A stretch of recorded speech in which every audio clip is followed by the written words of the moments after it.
Christmas would be great if we had our own place. We could actually have a Christmas tree, decorations. And Father Christmas coming to deliver presents there. Yeah, I think he's going to fill our room with presents. We could eat Christmas dinner, proper Christmas dinner, make bread sauce, all the trimmings. It'd be great. The decorations, boys would love. So they help put all the decorations up, putting the star on the tree at the top, or the angel, whatever one they wanted, and they'd love it.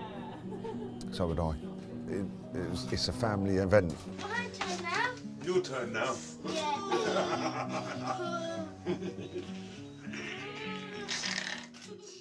Hi guys, so the reason why I popped this clip at the beginning of this video because when I first watched it, it had a massive impact. I got so emotional, and I think that although this channel is always so happy and positive and I unbox amazing stuff, but there is a real issue of homelessness that really needs to be addressed. So since watching Nigel's story, I'm going to leave the link down in the description for the full video. Honestly, go and watch it because it really did hit me when I watched it for the first time. I had to go and visit Nigel and his family. That video was filmed a few years ago, so I was very intrigued to go and see him now and basically address the issue of homelessness and how he got homeless and how did he feel, how did he get out of it. Like, I had 1,000,001 questions for him. So this next piece is what happened when I went to go and visit Nigel and his family. Yeah. So Nigel, thank you so much for speaking to me today. I was absolutely so touched by your video that you filmed with Shelter in your last video. I just want to hear more about your story. So how did you end up homeless? We end up homeless because we went through insolvency and got repossessed and moved back to Bracknell and got put in a B&B. You were there for a while, weren't you? For 9 months, I think we was there for. Could you tell me like how that was living in a B&B for 9 Horrible. months? Horrible. Yeah. And you've got 3 children, don't you? Yeah, and 3 children in a B&B, and we had to get taxis from that town to our town to go to school every morning and back again. Living within these conditions, I can only imagine for a long period of time to be absolutely exhausting, emotionally, physically as well. Did you think that at one point that there will be no way out? Like, did you think? You thought that most nights, but really, as I am, I just get on with it. Just take one day at a time. Yeah. And just done it that way. And Shelter were a lot of help because that's the ones that showed me what was happening and what I didn't know. So when did you initially reach out to Shelter for some help? One of my friends said to me, why don't you ring Shelter? And that's when I thought that they were going to put us in a shelter.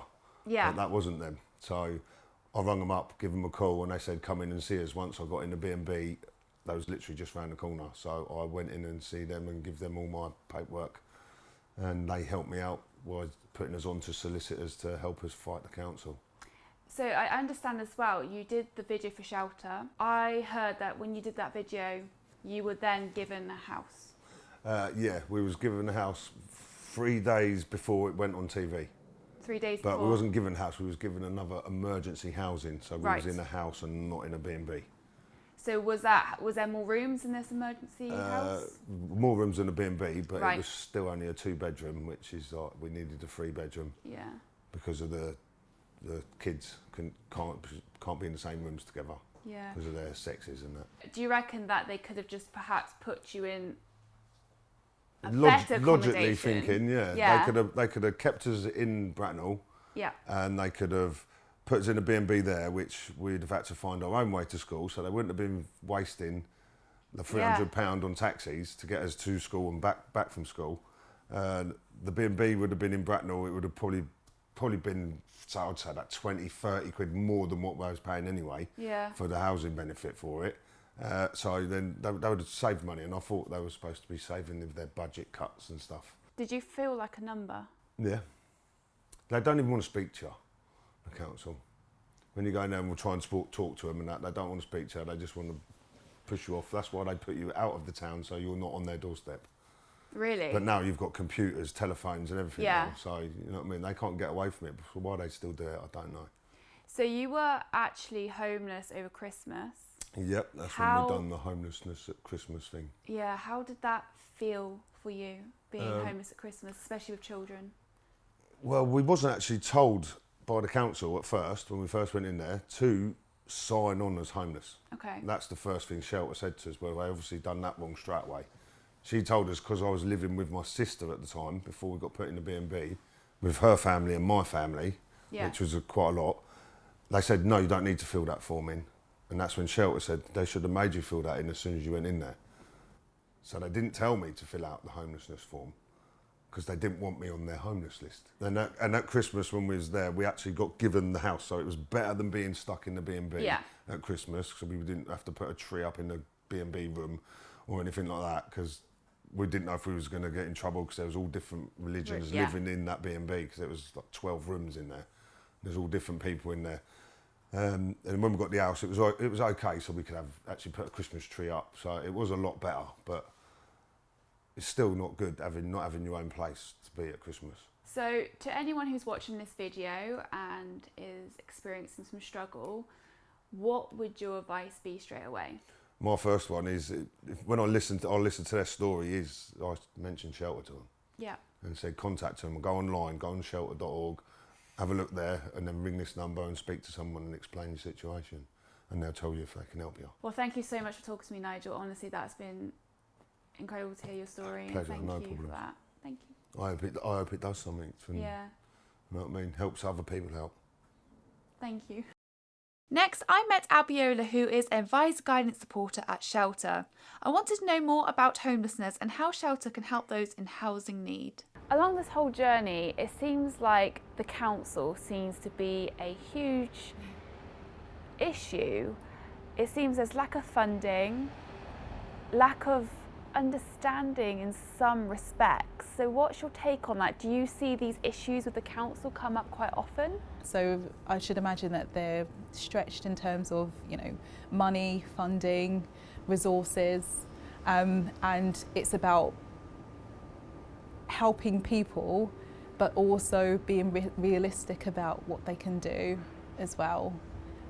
So, for example, in terms of the housing register, it's essentially a long list of people that need housing, but there may be years that people are waiting on the list, and unfortunately, more and more people become homeless due to different reasons. It could be increased rent. It could be losing jobs. The list goes on and on. It goes on and on. I've been addressing that a homeless person isn't just someone on the street. It can be various different issues, which I think a lot of people don't understand, that it can be just because you can't afford your rent, you've lost your job, which is so unfortunate. When are you classed as homeless? What is the legal definition? So the legal definition, as I said, is very broad. So statutory definition of homelessness can include people that are street homeless. It can include people that are fleeing domestic violence. So it's no longer reasonable for them to occupy the property. It could include people that are in temporary accommodation. So people tend to think that if you're in temporary accommodation, that means that you're not homeless, but that's not the case. It could be people that are sofa surfing. There are a lot of people in London that are going from friend to friend or relative to relative. So it's usually somewhere that you can't call your home. I've heard a term of intentionally homeless. What is that? Is that different? So intentional homelessness is where someone approaches the local authority to make a homelessness application. So one of the tests is where the council look at whether the person has made themselves intentionally homeless. And in that, the council look to see whether you've done something or failed to do something that's caused you to become homeless. So can that drastically affect your application with getting help? It can, because if the council do find that you've caused yourself to be homeless, then the council can then withdraw any assistance to provide you with alternative housing. That's a bit of a grey area, isn't it? Because I guess a lot of people wouldn't understand that they've made themselves intentionally homeless, which is a problem. So is that somewhere where shelter can come in and help and assess the best route for them? That's right. So if if there is a person that does, is having problems paying the rent, for example, we may be able to go in and help them in terms of setting up payments in order to reduce their arrears. It could be that they're not accessing the right services. So it could be that they are entitled to housing benefit, but they're not receiving it, or they haven't made an application, or there's for some reason a delay in them getting housing benefit payments. We can check to see whether there are any other benefits that they should be on. It could be in terms of the rent arrears. It could be that if they do go to court, they might have a defence against the rent arrears claim from the landlords. So for example, if the property is in such a terrible condition, they've notified the landlord hasn't taken reasonable steps to rectify those problems in the home. It could be that when they do go to court, they could put forward a counter claim and offset it. So any money that they get from the counter claim, they could offset it against their rent arrears. Well, thank you so much for talking to me. You've definitely answered some questions that I had, so thank you very much.